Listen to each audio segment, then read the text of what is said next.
जिंकलो जिंकलो हाय त्याची मारी भारीच गोष्टी पडली.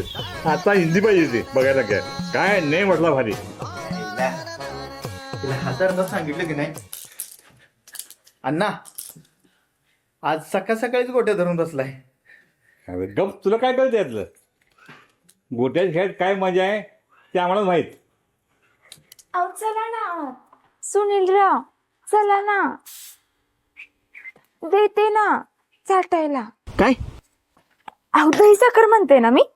महत्वाच्या कामासाठी चाललोय मी. असं मध्ये मांजरीसारखी नको लुडबुडत जाऊ. किती वेळा सांगितलं तुला. तुला चांगल्यासाठीच सांगते ना. चांगल्या कामासाठी चालल्यास ते काम होऊ दे म्हणून सांगते. दीपेन नको ना आता. किती वेळा सांगितलं तुला. मला गडबड आहे ग, जायचंय मला. अहो शुभ कार्यासाठी चाललाय, थोडं दही साखर घेऊन जावा की. दीपे परत आल्यावर घेतो. आता चाललाय ना मग आता घ्यायला पाहिजे.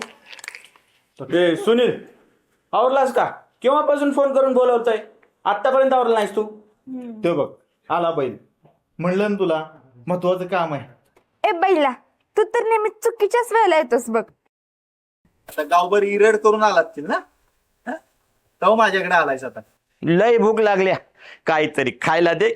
लाडू लाडू असतील की. तुला ना त्या मसुबाच्या देवळाच्या मागं सोडतो मी. अण्णा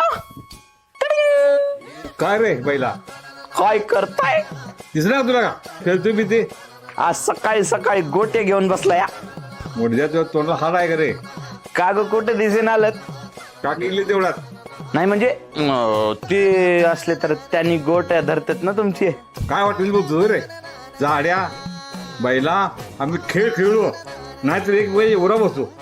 तुला काय करायचं रे. अहो म्हणजे ते असले तर ते गोट्या धरतात आणि तुम्ही गोट्या मारताना. काही म्हणा, या वयात तुमचं दोघांचं चांगलं आहे. कोणताही खेळ असू द्या, दोघे मिळूनच खेळत्या. एवढं मोठं पोट घेऊन बसला माझा. सुई मारली की नाही अख्खी हवा निघून जाईल. फुसक्या करवार बाई सारखं दिसते माझा पोट तुझं. आणखी 2 महिन्यानं बाळ होतील.